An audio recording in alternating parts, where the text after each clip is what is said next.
नमस्कार, के छन् हालचाल? निकै छौ कि नै?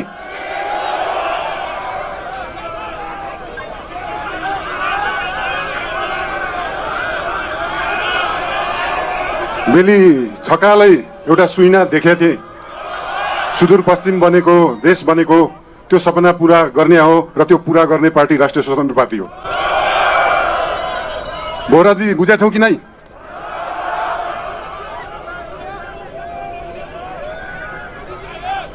खल्तीमा पैसा नभएको विपन्न गरिबले शिक्षा पाउनु पर्यो, त्यो हो हाम्रो एजेन्डा।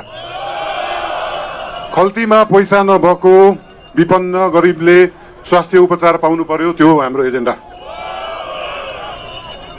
2 वर्षमा बन्ने बाटो 20 वर्षमा पनि बन्दैन, 1.5 वर्षमा बन्नु पर्यो, त्यो हो हाम्रो एजेन्डा। रुखमा बाँधेर हुन्छ कि बाटोमा सुताएर हुन्छ कि खोरमा जाकेर हुन्छ, बाटो बन्नु पर्यो।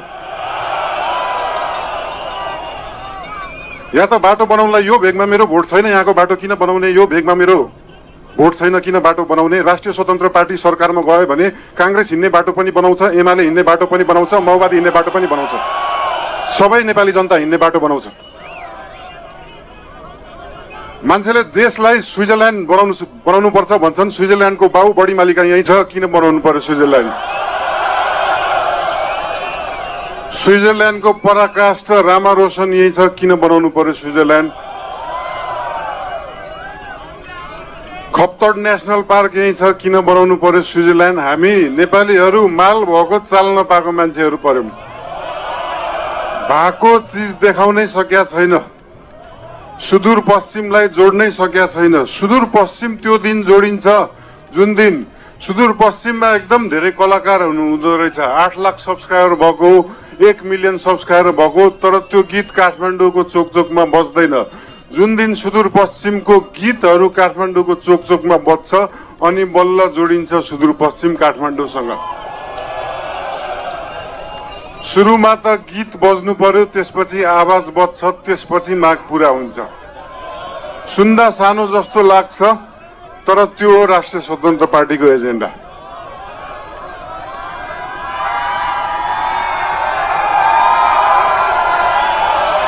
सुदूरपश्चिमलाई सुनजिक पश्चिम बनाउनु पर्यो, राष्ट्रिय स्वतन्त्र पार्टीको त्यो हो एजेन्डा। तपाईहरुलाई आज यहाँ आएर भेट्न पाइयो, धेरै खुसी लागेको छ। म धेरै बोल्ने मान्छे होइन। राष्ट्रिय स्वतन्त्र पार्टी तपाईहरुसँग यहाँ भोट माग्न आएको होइन, काम माग्न आएको हो। काम दिनुस् है। तपाईहरुले भोट दिनु भएन भने पनि राष्ट्रिय स्वतन्त्र पार्टीले सुदूरपश्चिम बनाउँछ। काम माग्न आएको हो। के छ तपाईहरुको काम? हाम्रो उम्मेदवारहरूलाई, हाम्रो पार्टीका मान्छेहरूलाई हाम्रो काम यो हो भनेर लिस्ट दिनु। भोट नदिए पनि हुन्छ, बरु कामको लिस्ट दिनु, काम गरेर देखाउँछ राष्ट्रिय स्वतन्त्र पार्टीले। हजुर,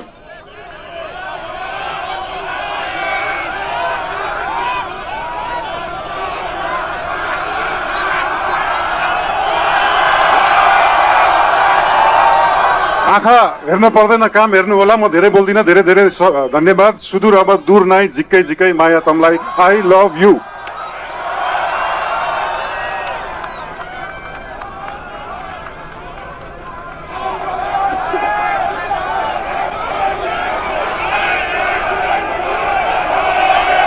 परिणाममुखी राजनीतिका प्रतीक हाम्रा भावी प्रस्तावित प्रधानमन्त्री बालेन्द्र शाहज्यूको नाममा अब यहाँहरूले भोटिङ गर्न पाउनुभयो।